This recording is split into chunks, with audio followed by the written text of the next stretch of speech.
తెలంగాణ రైతుల జీవితాలతో చెలగాటమాడుతున్నారు అధ్యక్ష రాజకీయ స్వార్థం కోసము. ఇదా అధ్యక్ష, ఇదా వీళ్ళ నుంచి ఆశించేది? 10 ఏళ్ళు అధికారం ఇచ్చినా ఇంకా అధికార దాహం తీరలేదు. సెంటిమెంట్ను రెచ్చగొట్టాలి, దానికి ఆయింట్మెంట్ ఉయ్యాలి, వచ్చే ఎన్నికలలో డబ్బలో ఓట్లు వేసుకోవాలన్న ధ్యాస తప్ప ఈ సమస్యను ఎట్లా ఎదుర్కోవాలి, ఈ సమస్యను కలిసి వస్తామన్న ఆలోచన ఎందుకు వీళ్ళకి రావడం లేదు అధ్యక్ష? నేను అడుగుతున్న తమ ద్వారా. ఇంత కీలకమైన అంశం ఈరోజు సభలో ఉండి చర్చించి వారి అనుభవం అంతా రంగరించి వారు చదివిన 80,000 పుస్తకాల జ్ఞానాన్ని మాకు కొంతైనా పంచితే ఈ ప్రభుత్వం సరైన దిశగా ఇంకా వేగవంతంగా పనిచేయడానికి ఉపయోగపడుతుంది కదా అధ్యక్ష. వారేమో రారు, వీరేమో నిజాలు మాట్లాడారు. ఇది వాళ్ళ బాధ, వాళ్ళ ఆలోచన అధ్యక్ష. అందుకే అధ్యక్ష ఈరోజు కృష్ణానది జలాల గురించి పదే పదే మిత్రులు ప్రస్తావిస్తున్నాడు. అసలు కృష్ణానది జలాలు వాళ్ళకి అప్పచెప్పింది ఎవరు అధ్యక్ష? 2015లో పోయి సంతకం పెట్టి వచ్చింది ఎవరు అధ్యక్ష? వీళ్ళు కాదా? వారే సాగునీటి పారుదల శాఖ మంత్రి కాదా? మురళీధర్ రావు గారు ఈఎన్సీ కాదా? సాగునీటి పారుదల సలహాదారుడు విద్యాసాగరరావు గారు వాళ్ళ పార్టీ సభ్యుడు కాదా? వీళ్ళందరూ పోయి 811 టీఎంసీల నికర జలాలు ఉమ్మడి ఆంధ్రప్రదేశ్కు కేటాయిస్తే ఆనాడు వీళ్ళు తెలంగాణ ప్రాంతంలో 68% క్యాచ్మెంట్ ఏరియా ఉంటే 68% వాటా మాకు నీళ్లు రావాలని కొట్లాడాల్సింది పోయి 811 టీఎంసీలలో 512 టీఎంసీలు ఆంధ్రప్రదేశ్కు అధికారికంగా సంతకం పెట్టి మన తెలంగాణ రైతుల హక్కులను వాళ్ళకి దారిదత్తం చేసి 299 టీఎంసీలకు సంతకం పెట్టి వచ్చిందే వాళ్ళ అధ్యక్ష. ఇంకా కూడా అబద్ధాలు బుకాయించాలనుకుంటారు. పాపం ఆయన ఎవరు లేదు, ఒక్క నిమిషం. నామ నాగేశ్వరరావు గారు ఖమ్మం జిల్లా ఎంపీ. పాపం తెలియక ఆయన ప్రశ్న అడిగిండు పార్లమెంట్లో. ఎన్నడొచ్చింది? 8/2/2024 నాడు. ఇవాళ ఎంత తారీఖు? 9. నిన్ననే పాపం నిన్ననే పార్లమెంట్లో సమాధానం ఇచ్చింది జలశక్తి మంత్రి తుమ్మల నాగేశ్వరరావు. ఎవరు నామ నాగేశ్వరరావు గారు అడిగితే ఏం చెప్పిండు? స్పష్టంగా తెలంగాణ రాష్ట్ర ప్రభుత్వం ఒప్పుకొని సంతకాలు పెట్టినందుకు నీటి కేటాయింపులు చేసిన ఇద్దరు కలిసి సంతకం పెట్టారు. సంతకం ప్రకారము 2015-16లో 512.04 టీఎంసీలు ఆంధ్రప్రదేశ్కి ఇచ్చినాం. తెలంగాణకు 298.96 టీఎంసీలు తెలంగాణకి ఇచ్చినాం. 18th and 19th June 2 Telangana రాష్ట్రము 14లో ఏర్పడితే సంవత్సరం తిరిగే లోపల 18th and 19th జూన్ 2015 వీళ్ళు పోయి సంతకాలు పెట్టారు. అదేవిధంగా 2000 మొదటి సంవత్సరం ఒకవేళ తెలిసి తెలవకనో అవగాహన ఉండి లేకనో అధికారంలోకి వచ్చిన ఆనందంలో ఏడ సంతకం పెడుతున్నామో చూసుకోకవేళ పెట్టిండ్రు అనుకుంటే సరే ఓసారి చూడనట్టు మనం ఏదన్నా అనుకోవచ్చు అధ్యక్ష. మళ్ళీ 2016-17లో సేమ్ దాని ప్రకారమే 21 and 22 జూన్ 2016 నాడు మళ్ళీ సేమ్ సంతకం పెట్టారు అధ్యక్ష. 2017-18లో మళ్ళీ 7th meeting of board held 4/11/2017. ఇట్లా 2023-24 వరకు కూడా సేమ్ సంతకాలు పెట్టిరుగో. ఇదే అధ్యక్ష నిన్న పార్లమెంట్లో కేంద్ర జలశక్తి మంత్రి సమాధానం ఇచ్చింది. ఇది నేను ఇంకెవరో కాదు, నామ నాగేశ్వరరావు గారు వాళ్ళ పార్లమెంటరీ పార్టీ నాయకుడు లోక్సభలో అడిగితే వారికే జవాబు ఇచ్చిండ్రు అధ్యక్ష. ఇప్పుడు నేను మిత్రుడు హరీష్ రావు గారిని అడుగుతున్నా, ఏం జవాబు చెప్తావు? మొత్తము దారదత్తం చేసి తెలంగాణ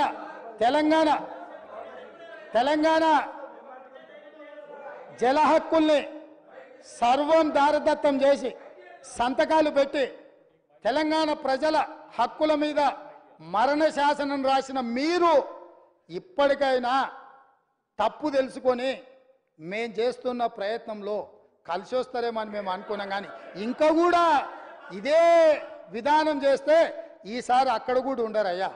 అక్కడెక్కడో ఉంది కదా నాంపల్లి దర్గానో లేకపోతే బిర్లా మందిరం, అక్కడికి వెళ్తారు అధ్యక్ష ఇట్లా చేస్తే మాత్రం. అదేవిధంగా అధ్యక్ష పదే పదే మా మిత్రులు గొప్పతనం గురించి వరంగల్ గురించి మా సోదరులు చాలాసార్లు మాట్లాడుతూ ఉంటారు. ఒక జీవో కాపీ ఇవ్వదలుచుకున్న అధ్యక్ష, ఒక్క నిమిషం మీరు అవకాశం ఇస్తే వారి గొప్పతనం మీద నేను చెప్పదలుచుకున్నా అధ్యక్ష. అధ్యక్ష ప్రొఫెసర్ జయశంకర్ మీకు అందరికీ తెలుసు. వాళ్ళు ఒకవేళ మర్చిపోయినా మనందరం మర్చిపోలే. తెలంగాణ సిద్ధాంతకర్త. ఆయన విలేజ్ పేరు వచ్చేసి అక్కంపేట్, పరకాల శాసనసభ నియోజకవర్గంలో ఉంటాయి. వారు పుట్టి పెరిగి అక్కడనే ఉన్న అక్కంపేట విలేజ్ను రెవెన్యూ విలేజ్ కింద కూడా వాళ్ళు ప్రకటించలే అధ్యక్ష. ధరణి తెచ్చినాం, దందాలు చేసినాం అని చెప్తారు తప్ప కనీసం జయశంకర్ గారు పుట్టి పెరిగిన ఊరు, ఆయన చివరి కోరిక రెవెన్యూ విలేజ్గా అక్కంపేటను మార్చమని వారు కోరుకుంటే 9.5 సంవత్సరాలైన ప్రొఫెసర్ జయశంకర్ గారు సొంత ఊరుని తెలంగాణ రాష్ట్ర చిత్రపటం మీద రెవెన్యూ విలేజ్గా కూడా గుర్తించక ఒక అనాథలాగా వదిలేస్తే మా ప్రభుత్వం వచ్చినాక జీవో ఆర్టీ నెంబర్ 405 7/12/2023 ఎన్నడు అధికారం చేపట్టిన అధ్యక్ష 7 తారీఖు నాడు, డిసెంబర్ 7 నాడు అధికారం చేపట్టిన మరుక్షణం ప్రొఫెసర్ జయశంకర్ గారు సొంత ఊరును రెవెన్యూ విలేజ్గా ప్రకటించి జీవో ఇచ్చింది. ప్రొఫెసర్ జయశంకర్ గారు సిద్ధాంతకర్తను గౌరవించిన గొప్ప చరిత్ర మా ప్రభుత్వాన్ని. వారి గ్రామాన్ని రెవెన్యూ విలేజ్గా తీర్చిదిద్దింది మా ప్రభుత్వం అధ్యక్ష. మేము ఎప్పుడు ఈ గొప్ప వ్యక్తులను ఎప్పుడు మేము ఈ చిన్న చూపు చూడలే. వాళ్ళు పార్టీ పెట్టుకున్న రోజు వాళ్ళకు నిలువ నీడనిచ్చిన కొండా లక్ష్మణ్ బాపూజీ జలదృశ్యాన్ని వాళ్ళ పార్టీ ఆఫీస్కి ఇస్తే కనీసం ఆయన చనిపోయినప్పుడు చివరి చూపులకు కూడా వారిని చూడడానికి, వారిని పరామర్శించడానికి పోలే. అట్లాంటిది మీరు తెలంగాణ గొప్పతనాల గురించి, తెలంగాణ త్యాగాల గురించి మీరు మాట్లాడితే ఎట్లుంటుంది? దయ్యాలు వేదాలు ఒలవేసిందని ఏదో అంటారు కదా, వీళ్ళని చూస్తే దయ్యాలు కూడా సిగ్గుపడేటట్టే ఉన్నాయి అధ్యక్ష. ఏమో వీళ్ళని మాతో పోలుస్తున్నారేందని అదే చెప్పిన, అవి కూడా వీళ్ళని చూస్తే కొంచెం వెనక ముందు అయ్యేటట్టుంది. అదేవిధంగా అధ్యక్ష కొమరం భీం ఎవరు అధ్యక్ష? కొమరం భీముడు ఎవరి? కొమరం భీముడు జల్ జమీన్ జంగుల్ అని చెప్పి ఆ రోజు ఆదివాసీల కోసం యుద్ధం చేసిన పోరాట యోధుడు అధ్యక్ష. మనకు స్ఫూర్తి ప్రదాత.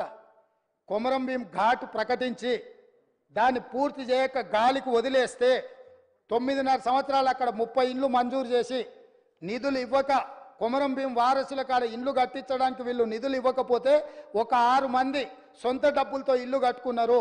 ఒక 6 మంది మాకు వద్దని పునాదులు వేయలేదు. మిగతా 18 మంది నిధులు లేక మొండి గోడలతో నిలబడితే మా ప్రభుత్వం వచ్చిన వెంబడే కొమరం భీం వారసులకు ఇండ్లు కట్టించడానికి 20 కోట్ల రూపాయలు మంజూరు చేసి ఆ ప్రాంతాన్ని మొత్తం అభివృద్ధి చేయండి అని చెప్పి కొమరం భీం వారసులకు ఇండ్లు కట్టించే బాధ్యత 7 తారీఖు నాడు మేము నిర్ణయం తీసుకున్నాం అధ్యక్ష. ఇదే కాదు అధ్యక్ష, ఇంద్రవెల్లి అంటేనే రోమాలు నిక్కబొడుచుకుంటాయి అధ్యక్ష. దళితులు, గిరిజనులు, ఆదివాసీలు పోరాటానికి స్ఫూర్తిగా తీసుకొని ఈ ప్రపంచం ముందు నిటారుగా నిలబడి నేల కొరిగినరు తప్ప ఎవరికి లొంగలేదు, వంగలేదు. అట్లాంటి ఇంద్రవెల్లిని 9.5 సంవత్సరాలలో ఏ రోజైనా ఒక స్మృతి వనం కింద మారుద్దాం, ఒక స్ఫూర్తినిచ్చే పుణ్యక్షేత్రంగా చేద్దామని ఏ రోజైనా ఆలోచన చేసినారా అధ్యక్ష? మేము ఆలోచన చేసినాం. ఎకరం భూమి కేటాయించినాం, 1 కోటి రూపాయలతో స్మృతివనం చేసి పోరాట యోధులకు సముచితమైన స్థానం కల్పించడమే కాదు, ఆనాడు నేల కొరిగిన 1981 ఏప్రిల్ 20 తారీఖు నాడు నేల కొరిగిన కుటుంబాలను వెతికి ఎక్కడున్నారో వాళ్ళను చేరుకొని వాళ్ళకి ఇందిరమ్మ ఇల్లు కట్టుకోవడానికి, ఇంటి స్థలంతో పాటు ఇల్లు కట్టుకోవడానికి 5 లక్షల రూపాయలు ఆ కుటుంబాలకు ఇచ్చి ఆదుకున్న చరిత్ర మాది. పోరాట యోధులను, త్యాగాలు చేసిన వాళ్ళను గుర్తించిన చరిత్ర మాది అధ్యక్ష. మా ప్రభుత్వమే, మా పార్టీ త్యాగాలకు నిలయం అధ్యక్ష. మా పార్టీ చేసిన త్యాగాలతో పోలిస్తే ఎవరు మా పార్టీలు కలెక్షన్ కావాలన్నప్పుడల్లా రాజీనామా డ్రామా, ఖర్చులకు ఏమన్నా నగదు కావాలంటే నగదు బదిలీ పథకం పెట్టాలంటే రాజీనామాలు చేయరా, ఎంబడే పట్టుకరండి, నగదు దేయండి. ఇది త్యాగానికి ఇక్కడ ఉన్నాడు వెంకటరెడ్డి. మంత్రి పదవి తెలంగాణ రాష్ట్రం వచ్చే వరకు తీసుకోని అన్నాడు, ఉమ్మడి రాష్ట్రంలో తీసుకోలే, మళ్ళీ తెలంగాణ వచ్చినాకనే మంత్రి పదవి చేపట్టిండు. మీలాగే కాదు, 3 నెలల తర్వాత మళ్ళెంబడి వచ్చి కుర్చీలో కూర్చున్న అలవాటు ఇక్కడ లేదు. కాబట్టి మీకు అసలు మాట్లాడే అర్హత ఎక్కడిది? మీకు మాట్లాడే అర్హత ఎక్కడిది? అందుకే అదే కాదు అధ్యక్ష, గూడ అంజన మీకు అందరికీ తెలుసు.